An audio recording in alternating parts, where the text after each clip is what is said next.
Cooperative bank में जाते हैं तो आपको टेबल से टेबल इतना घुमाया जाता है। मैं पूरों का सार निकाल करके एक दो सेंटेंस में खत्म कर रहा हूँ। आम आदमी पे विशेष ध्यान दे। अब बेचारा आम आदमी और किसान तो हमेशा परेशान रहती है भैया। हाल ही वक्त का बैंक में लोने नहीं मिलती है और इतना वक्त टेबल से टेबल दौड़ती है कि पूछो ना भैया। धरती पर इमरती बन जाती है और मक्खी की तरह भिनभिनाने वाले बिचौलिया आवती है और लोन दिलावे के नाम पर कमीशन बहुत ले जाती है। अब बाराबंकी के सांसद तनुज पुनिया जी बढ़िया देखा था भैया, बाराबंकी के किसानन की और आम आदमी की बातें बढ़िया सदन में उठा रहे थे और बैंकिंग को लेकर के क्या करे थे ये भी सुन लो भैया।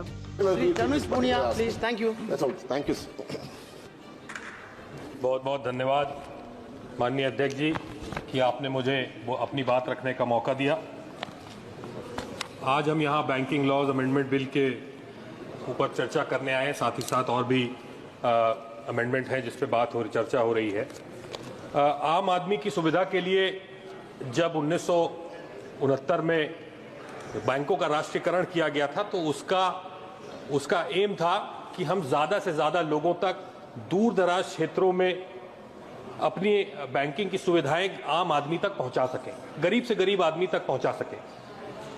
इसमें यह नफा नुकसान नहीं देखा गया था, इसमें एक सामाजिक लक्ष्य था कि ज़्यादा से ज़्यादा लोगों तक हमारी पहुंच हो। लेकिन अब मौजूदा सरकार में पिछले 10 साल से नीतियां आ रही हैं कि निजीकरण की नीति आ रही हैं। चलिए, सबके अपनी अपनी विचारधारा होती है, सबके अपने अपने तरीके होते हैं, लेकिन 2021-22 के बजट भाषण में माननीय वित्त मंत्री जी ने आईडीबीआई बैंक के साथ साथ 2 और बैंकों के निजीकरण की बात करी थी, लेकिन इस बिल में अभी तक उसका कोई उल्लेख नहीं किया गया है।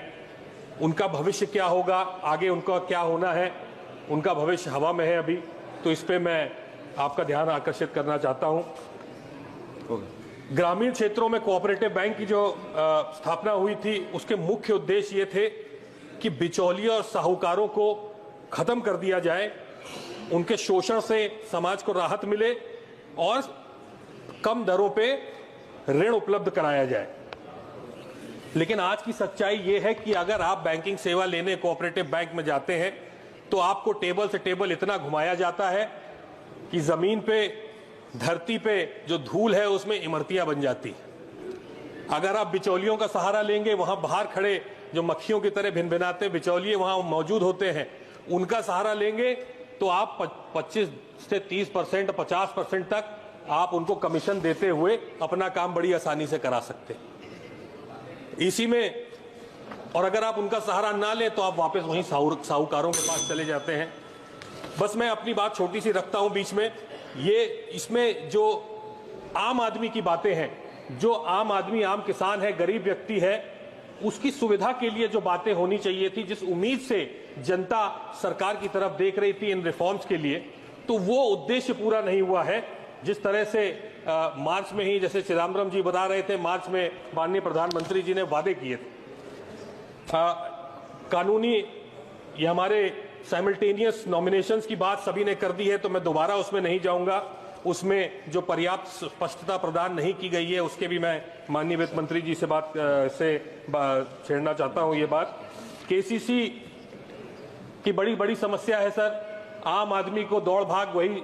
पुनिया जी प्लीज सर, लास्ट है सर, प्लीज मैं पूरों का सार निकाल करके एक दो सेंटेंस में खत्म कर रहा हूं सर। मेरे ये कहना है कि आम आदमी की जो समस्या है, जो भागदौड़ उसको करनी पड़ती है, चाहे वो केसीसी के ऋण की बात हो, चाहे वो उसको रिन्यू कराने की बात हो या फिर बीमा पाने की बात हो, ये सारी बातों का जो प्रोसीजर है उसको आसान करना चाहिए। इसको आसान करना चाहिए। यही उम्मीद से आम आदमी आपकी तरफ देख रहे थे। टेन्योर की बात भी लोगों ने कर दी है तो मैं दोबारा नहीं कहूंगा, लेकिन आखिरी में मैं बस ये कहना चाहता हूं कि आम आदमी पे विशेष ध्यान दें और आगे बहुत उम्मीद से माननीय वित्त मंत्री जी की तरफ हम लोग फिर उम्मीद करेंगे। अब सांसद जी बहुत बढ़िया बात कर रहे थे भैया। हम गलो तनिक आपका सुना दी कि देखा तो बाराबंकी के किसानन की और आम आदमी की चर्चा और बाकायदा बातें जो है सदन में उठावे काम कर रहे हैं। बाकी वीडियो सही लगे तो शेयर कर डालो, चैनल को सब्सक्राइब कर लो, मिलेगी तो बेल आइकन जरूर दबा दो।